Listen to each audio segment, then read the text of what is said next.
Halo, Assalamualaikum, saya Filzah. Pada video ini saya akan menjelaskan tentang apa itu filsafat dan ilmu pengetahuan. Pastinya banyak dari kalian yang sudah mengetahui secara universal maksud di antara keduanya. Yuk, simak terus. Yang pertama, kita akan membahas filsafat terlebih dahulu. Apa itu filsafat? Filsafat berasal dari bahasa Yunani yang terdiri dari dua kata, filosofi, philos dan sophi. Philos yang berarti cinta dan sophi yang berarti kebijaksanaan. Berdasarkan arti di balik namanya tersebut, filsafat memiliki tujuan yang besar dari kata philos dan sophi. Filsafat berarti mencintai, menikmati kebijaksanaan atau kebenaran. Filsafat memiliki banyak definisi dari para ahli untuk memberikan batasan-batasan pada filsafat. Namun, menurut Wido-Diningrat, filsafat mempunyai karakteristik sendiri, yakni menyeluruh, mendasar, dan spekulatif. Menyeluruh artinya bahwa filsafat mencakup tentang pemikiran dan pengajian yang luas. Objek filsafat tidak terbatas dan bukan hanya ditinjau dari sudut pandang tertentu. Kajian filsafat dapat dipakai untuk mengetahui hubungan antara ilmu yang satu dengan ilmu yang lain. Hubungan ilmu dengan moral, seni, dan tujuan hidup. Sedangkan mendasar artinya suatu kajian yang mendalam, kajian yang mendetail, yang sampai kepada hasil fundamental atau esensial, sehingga dapat dijadikan dasar berpijak bagi segenap nilai dan keilmuan. Adapun filsafat memiliki ciri spekulatif karena hasil pemikiran filsafat yang diperoleh dijadikan dasar bagi pemikiran selanjutnya. Hasil pemikiran selanjutnya ditunjukkan sebagai dasar untuk menghasilkan pengetahuan yang baru. Oleh karena itu, filsafat dikatakan sebagai sang induk dari ilmu pengetahuan. Filsafat berangkat dari keingintahuan dan keraguan-raguan, kemudian melahirkan sebuah pertanyaan yang mendalam yang akhirnya melahirkan filsafat dan prosesnya. Pertanyaannya bukan sembarang pertanyaan, melainkan pertanyaan yang membutuhkan jawaban yang mendalam, berbobot, dan tidak dapat ditangkap oleh indera manusia. Contohnya, pertanyaan dari Thales, apa sebenarnya bahan alam semesta ini? Atau pertanyaan lain, dari unsur apa alam semesta ini tercipta? Pertanyaan seperti inilah yang membuat indera kita tidak mampu menjawab. Bahkan, sains pun terdiam. Dan jawaban terhadap pertanyaan Thales ini pun memerlukan pemikiran yang mendalam.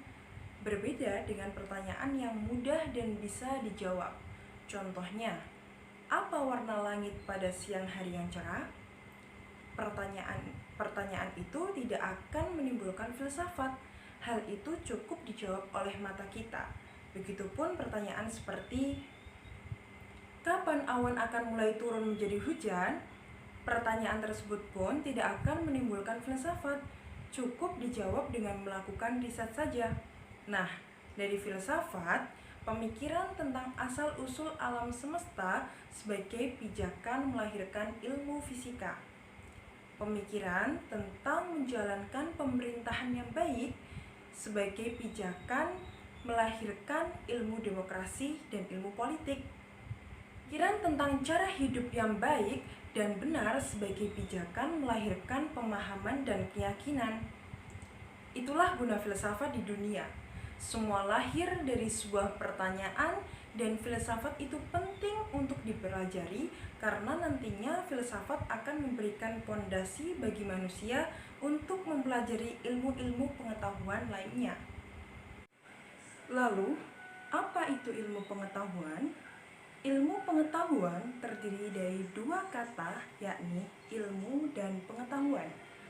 Keduanya memiliki pengertian sendiri-sendiri, namun saling berkaitan erat. Yang pertama, itu adalah ilmu atau sains, yang berarti pengetahuan.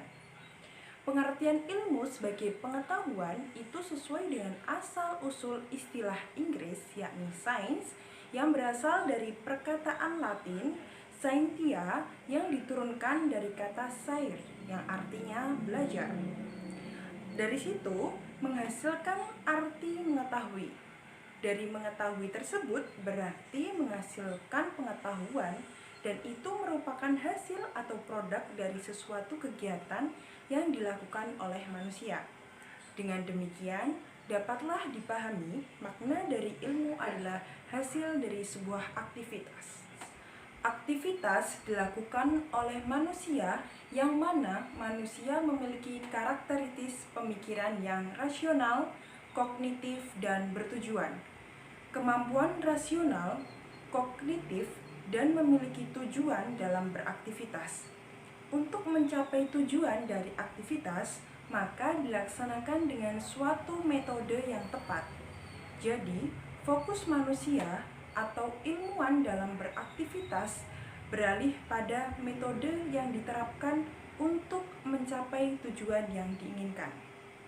Oleh sebab itu, ilmu dipahami sebagai hasil dari aktivitas yang rasional, kognitif, dan bertujuan, sehingga memunculkan pengertian menurut Profesor Dr. Insinyur Muhammad Natsir Nessa, Magister Sains, bahwasanya ilmu adalah bagian dari pengetahuan yang terklarifikasi, tersistem, terukur, dapat dibuktikan kebenarannya secara empiris.